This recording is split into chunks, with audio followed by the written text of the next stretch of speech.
ফুলকপি আলু দিয়ে ফুলকপির এই সবজিটা বাটা মশলা দিয়ে বানিয়েছি, পারফেক্ট টেস্টের। আর আমি কীভাবে বানিয়েছি আর চলো তোমাদের সাথে আমি শেয়ার করছি সবজিটা। Thank you very much my dear all friend. কড়াইটা আমি চাপিয়ে দিয়েছিলাম, তেলও দিয়ে দিয়েছিলাম। এবার সেদ্ধ করে রাখা ফুলকপিটাকে অল্প তেলে স্লাইড একটু হালকা ভেজে নেব।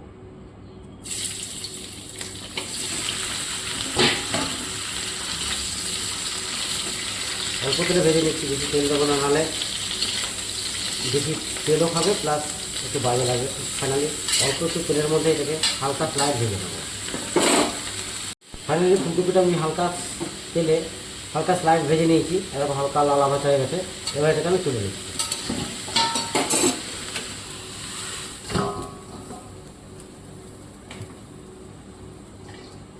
এই কড়াইটা দিয়ে চাপিয়ে দেবো।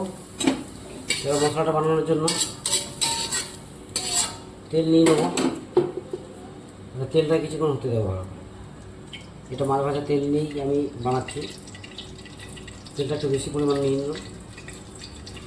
বাস, এবার এটাকে হতে দেবো কিছুক্ষণ। ফাইনালি তেলটা আমার হয়ে গেছে। ফোড়ন হিসেবে দিয়ে দিচ্ছি একটা তেজপাতা, অল্প একটু জিরে আর শুকনো লঙ্কা। কিছুক্ষণ হতে দেবো। এরপরে আমি অ্যাড করে দিচ্ছি পেঁয়াজ কুচি। এবার এটাকে হতে দেবো। পেঁয়াজটা দেখো সফট হয়ে এসছে এবং হালকা ব্রাউন হয়ে গেছে। এরপর আমি দিয়ে দিচ্ছি বেটে রাখা আদা রসুন কাঁচা লঙ্কা, গোটা জিরে, গোটা ধনে বাটাটা এর মধ্যে অ্যাড করে দিলাম। আর এর সাথে সাথেই দিয়ে দেবো হলুদ গুঁড়ো 1 চামচের মতো, আর দেবো কালারের জন্য কাশ্মীরি লাল লঙ্কা গুঁড়ো, আর দিয়ে দিচ্ছি 2 দানা চিনি। এবার এটাকে খুব সুন্দরভাবে কষিয়ে নেব। অ্যাড করে দিচ্ছি মিক্সি বাটা জলটা। এবার এটাকে কষতে থাকবে। অ্যাড করে দিচ্ছি টমেটো কুচি। এবার এটাকে খুব সুন্দরভাবে কষিয়ে নেব, যতক্ষণ না টমেটোগুলো অল্প গলে আসছে ততক্ষণ পর্যন্ত এটাকে কষিয়ে নেব। তাহলে আমার মশলা প্রপার রেডি হয়ে যাবে। মশলাটা আমার প্রপার রেডি হয়ে গেছে, তেল ছাড়তে আরম্ভ করেছে। এরপর আমি ভেজে রাখা ফুলকপিটাকে এর মধ্যে অ্যাড করব। এবার এটাকে একটুখানি কিছুক্ষণ কষিয়ে নেব।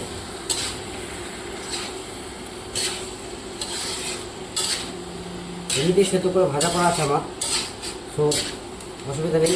ঠিক কিছুক্ষণ এটাকে কষিয়ে নিতে হবে। এবার এটাকে কিছুক্ষণ কষিয়ে নিই। ফাইনালি এটাকে আমি ভালো করে কষিয়ে নিয়েছি কিছুক্ষণ। এরপর আমি এর মধ্যে অ্যাড করে দেবো গরম জল।